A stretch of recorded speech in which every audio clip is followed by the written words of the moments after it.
आखिर राघव चड्ढा भी चड्डी पहन ही लिया। एक हिसाब से भाई ठीक ही है। हर कोई केजरीवाल तो नहीं कि जेल जा सकते हैं पर कंप्रोमाइज़ नहीं होगा। हर कोई मनीष सिसोदिया या फिर संजय सिंह नहीं है। राघव चड्ढा बेकार में परेशानी क्यों झेले। केजरीवाल जेल गए, लोग जो है वोट देकर किसी और को सीएम बना दिया। राघव चड्ढा गेम समझ लिया कि जनता के लिए हम जेल जाएंगे, जनता हमारे लिए आवाज़ तक नहीं उठाएगी। हर कोई अपना देख रहा है, हम भी अपना ही देखें। वैसे जनता बीजेपी के खिलाफ ही इन लोगों को चुना था।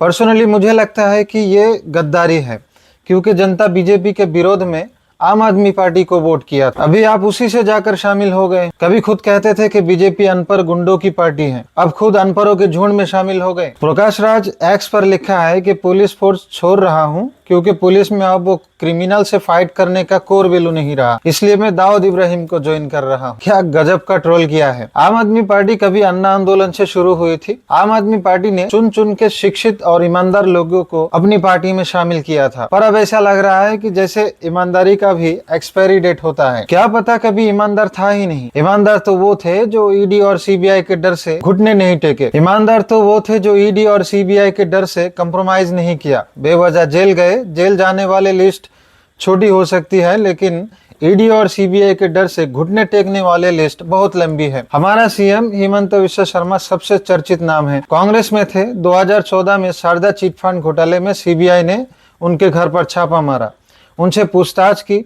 लुई बर्जर स्कैम में भी नाम आया। 2015 में बीजेपी ज्वाइन किया। उसके बाद केस में कोई प्रगति नहीं, जांच लगभग रुक गई है। आज वे असम के सीएम हैं। शुभेंदु अधिकारी टीएमसी में थे। नारदा स्टिंग ऑपरेशन और शारदा स्कैम में सीबीआई ईडी का जांच का सामना किया। 2019 में सीबीआई ने प्रोसिक्यूशन के लिए स्पीकर से मंजूरी मांगी। 2020 में बीजेपी ज्वाइन किया, उसके बाद मंजूरी नहीं मिली, केस आगे नहीं बढ़ा। वैसे 25 नेता हैं जिन पर ईडी सीबीआई द्वारा कार्रवाई हुई।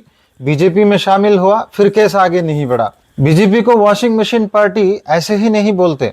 बीजेपी में ज्वाइन करना मतलब गंगा में डुबकी लगाकर सारे पाप धो लेना है। विपक्ष कह रहा है बीजेपी ईडी सीबीआई का दुरुपयोग कर रहा है। बीजेपी कह रही है भ्रष्टाचार के खिलाफ कार्रवाई है, लेकिन मेरे हिसाब से दोनों आरोप सही है। एक तो इन नेताओं के द्वारा स्कैम हुआ था, तभी घबरा गया और बीजेपी ज्वाइन कर लिया। और ईडी सीबीआई का दुरुपयोग इसलिए है, ईडी सीबीआई कार्रवाई तो शुरू करती है, पर जब ये बीजेपी ज्वाइन कर लेते हैं तो कार्रवाई धीमी या बंद हो जाता है। राघव चड्ढा अकेले नहीं आए, इनमें से एक है अशोक मित्तल। राघव चड्ढा को हटाकर अशोक मित्तल को वो जिम्मेदारी दी थी। 14 अप्रैल को ईडी ने अशोक मित्तल के यहाँ छापा मारी। 10 दिन बाद 24 अप्रैल को बीजेपी ज्वाइन कर लिया। अब देखिएगा उन पर कोई कार्रवाई नहीं होगी। ये सब देख के ऐसा लगता है कि डेमोक्रेसी अब आईसीयू में है। मिलेंगे फिर कभी। जय हिंद, भारत माता की जय।